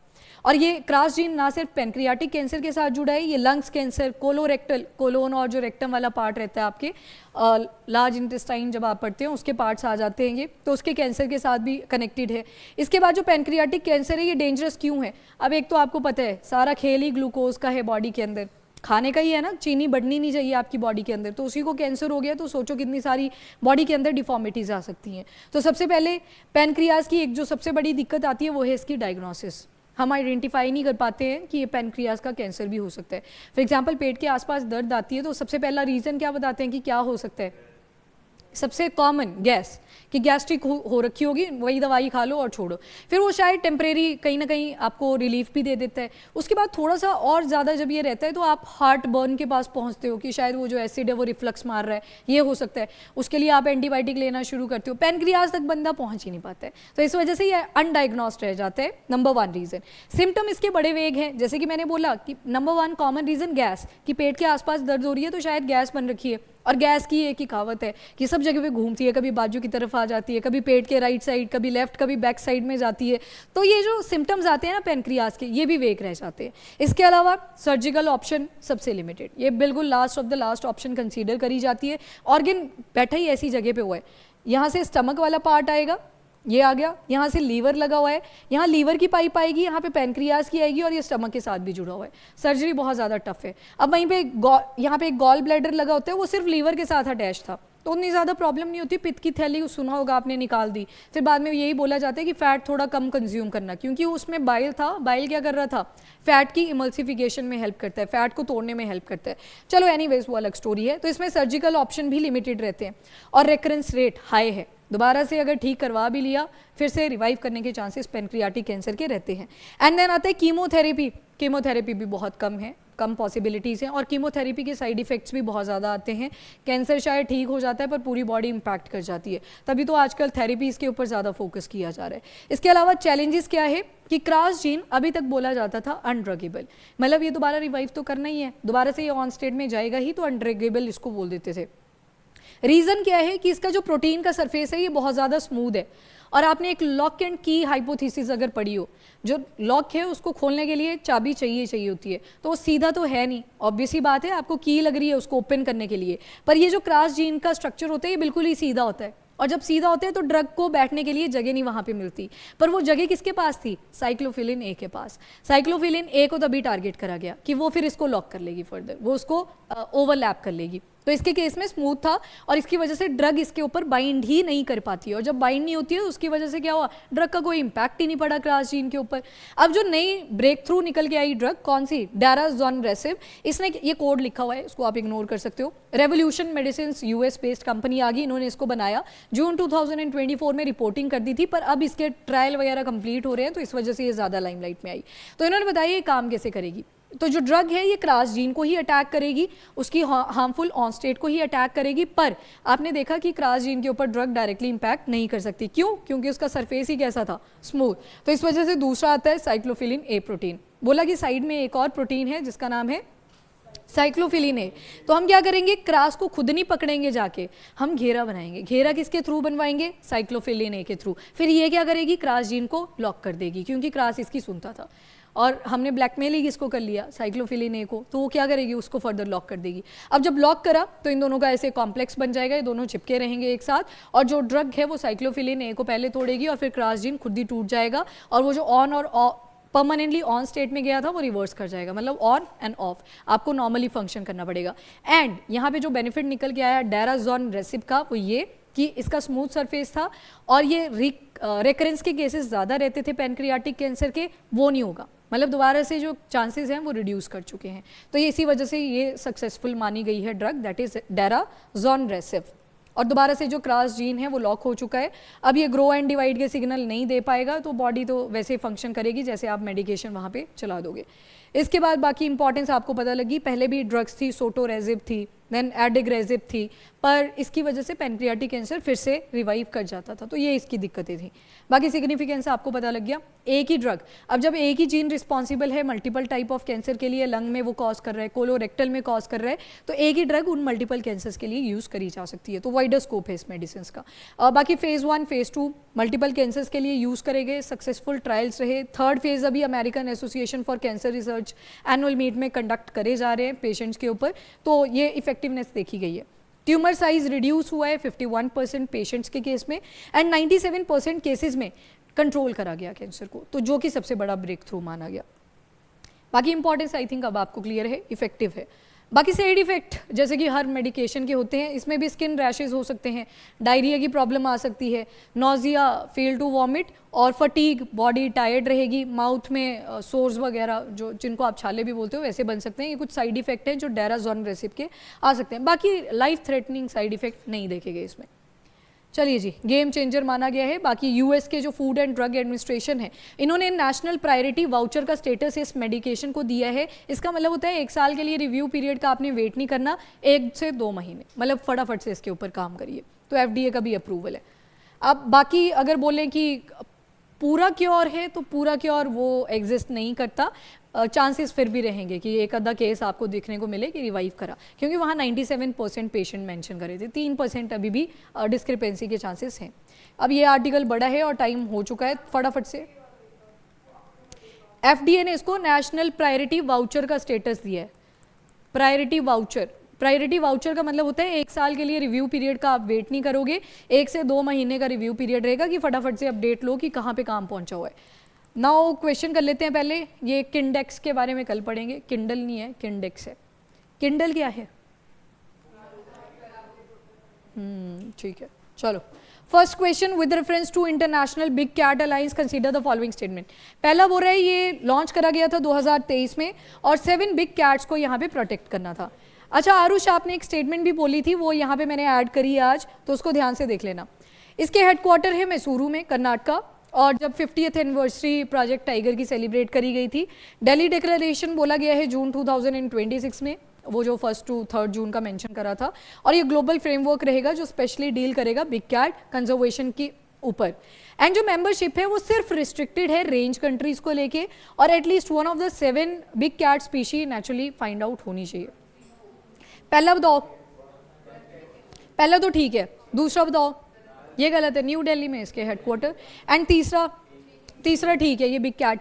यहाँ पे याद रखना रेंज कंट्री तो है और एक स्पीशी होनी भी चाहिए, प्लस नॉन रेंज कंट्रीज को भी इसमें इंक्लूड करा है अगर वो फ्रेमवर्क को साइन कर देते हैं। तो आरुष आप भी करेक्शन कर लेना, वो उस दिन आपने पूछा था।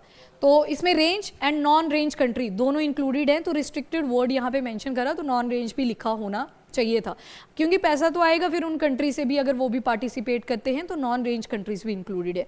आंसर आएगा इसका 1 and 3 बी। 4 मैंने बताया ना, नॉन रेंज कंट्रीज भी इंक्लूडेड है अगर वो फ्रेमवर्क साइन कर देती हैं तो, डिस्पाइट इसके कि उनके पास एक स्पीशी है या नहीं है। हाँ, नॉन रेंज कंट्रीज भी इसमें इंक्लूडेड है। चलो ये याद रखिएगा, ये एक पॉइंट है। वैसे इसका मेंशन नहीं करा था, आरुष ने अलग से पूछा था तो आपको नहीं था इसके बारे में पता, पर ये पॉइंट ऐड कर लेना। नेक्स्ट आता है लिस्ट 1 लिस्ट 2 दे रखी है। सेमीकंडक्टर होनी चाहिए पर रिस्ट्रिक्टेड, आगे लिखा है रेंज कंट्री और नॉन रेंज कंट्री दोनों ही आएंगी।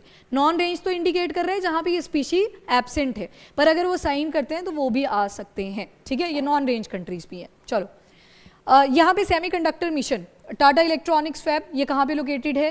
Tata electronics, OSAT, HCL, Foxconn, 3D glass solution. आपने बताना है कौन से कौन सी लिस्ट किसके साथ मैच करेगी, मैच द फॉलोइंग टाइप है। हाँ जी, HCL, फॉक्सकॉन, ये तो याद रखनी थी। नहीं, ऐसे नहीं करना है, गुजरात यूपी में है, खत्म, बस यहीं पे खत्म हो गए सारे। सी विद 4 वाली 2 ऑप्शन है। चलो अगला चलते हैं, टाटा इलेक्ट्रॉनिक्स फैब, इसका स्पेशल, ये पहले भी पढ़ चुके हो आप एक बार आर्टिकल, जब 4 लैब्स का मेंशन हो। असम, खत्म, बस हो गया, अब तो ऑप्शन ही चलेंगे, दोनों बार गलत। ये असम में है तो ए विद 3, सॉरी फैब वाला ओसेट है असम में, यस ओसेट है असम में। टाटा इलेक्ट्रॉनिक्स गुजरात में ही है, HCL, फॉक्सकॉन उत्तर प्रदेश में आ जाएगा और 3D ग्लास सॉल्यूशन ओडिशा। तो आंसर आ जाएगा ए। चलो इनको याद रखना, ये मैच द फॉलोइंग बन सकता है इसका, लोकेशन बेस्ड। लेक्स, आपने एक लेक पढ़ी उस दिन, फिर मैंने बोला था इसको पढ़ लेना एक बार लेक के मैप को। पहला बोल रहा है शिव सागर जो लेक है वो महाराष्ट्र में है, षष्ठम कोटा लेक केरला में है, कनवर ताल लेक बिहार में है, उलसूर लेक तेलंगाना में है, हाँ ये बेंगलुरु में है। तो चौथा तो हो गया गलत, पहला बिल्कुल ठीक है, शिव सेना वैसे याद रख लेना। और षष्ठम कोटा लेक ये भी केरला में है, और कनवर ताल लेक ये आपकी बिहार में ही है, तो चौथे वाला गलत है, ये बेंगलुरु में आनी थी, ठीक है, सी है answer. Methane alert and response system को लेके पूछा है। पहला ग्लोबल सैटेलाइट बेस्ड सिस्टम है जो मीथेन डिटेक्शन करता है with direct government and corporate notification के साथ। नंबर 2, ये जो प्लेटफॉर्म है ये फ्लैगशिप इनिशिएटिव है जो इंटरनेशनल मीथेन एमिशन ऑब्जर्वेटरी देखती है under United Nation environment programme. कौन सा COP था वो भी बताओ? 27, कहाँ पे वो था? चलो गुड। अब डिटेक्शन जब ये कर लेती है लीकेज की कि मीथेन गैस कहीं से लीक कर रही है, तो इमीडिएटली ये रियल टाइम डाटा आपको प्रोवाइड कर देती है। हाँ वेरी गुड, ये जो तीसरा है ये गलत है क्योंकि इसमें विंडो पीरियड था कि 45 दिन बोला था आपको, 45 के अलावा 75 दिन भी हो सकते हैं, तो एक विंडो पीरियड है, रियल टाइम मॉनिटरिंग नहीं है ताकि गलत डाटा आगे ना जाए। तो तीसरा गलत है, पहला और दूसरा बिल्कुल सही है। With reference to Mayon volcano consider the following statement. Mayon volcano जो है ये क्लासिक स्ट्रेटो वॉल्केनो है, स्टीप अपर स्लोप है इसका और एक समिट क्रेटर भी इसके आसपास है। पैसिफिक रिंग ऑफ फायर के पार्ट में ये कंसीडर किया जाता है, और ये जो वॉल्केनो ये आइलैंड ऑफ लुजॉन में लोकेटेड है जो कि इंडोनेशिया में है। लुजॉन फिलीपींस में है। अब देखा फ्लो में गलत कर दिया, लुजॉन फिलीपींस में है, तो तीसरा हो गया गलत एंड आंसर आ जाएगा A. With reference to international labour organization consider the following statement. पहला बोल रहा है ये 1919 में फाइंड आउट हुआ, ट्रीटी ऑफ वर्सैलिस थी, और फर्स्ट स्पेशलाइज एजेंसी बनता है यूनाइटेड नेशन का इन 1946। अगला बोल रहा है आर्टिकल 24 जो इसका है, कॉन्स्टिट्यूशन मतलब ILO के बारे में मेंशन कर रहा है, जो इसका आर्टिकल 24 है ये गवर्न करता है कि इंडस्ट्रियल एसोसिएशन के जो मेंबर्स हैं अगर वो फेल हो जाते हैं तो रेटिफाइड कन्वेंशन के तहत आप कंप्लेंट फाइल कर सकते हो ILO में। जैसे कि tea workers of West Bengal ने कंप्लेंट फाइल करी, पर इम्प्लीमेंटेशन डिपेंड करती है इंडिया के ऊपर क्योंकि हमने रेटिफाई नहीं करा एसोसिएशन, पर कंप्लेंट तो अलाउड थी। इसके बाद तीसरा बोल रहा है 1944 में फिलाडेल्फिया डिक्लेरेशन हुआ था जो कि एक फंडामेंटल चार्टर है, labour is not a commodity की तरह आप लेबर को डिक्लेयर नहीं कर सकते। एंड इसके बाद चौथा आता है जो ऑर्गेनाइजेशन है इसको नोबेल पीस प्राइज भी दिया गया 1969 में क्योंकि इन्होंने सोशल जस्टिस और फ्रेटर्निटी को प्रमोट करा।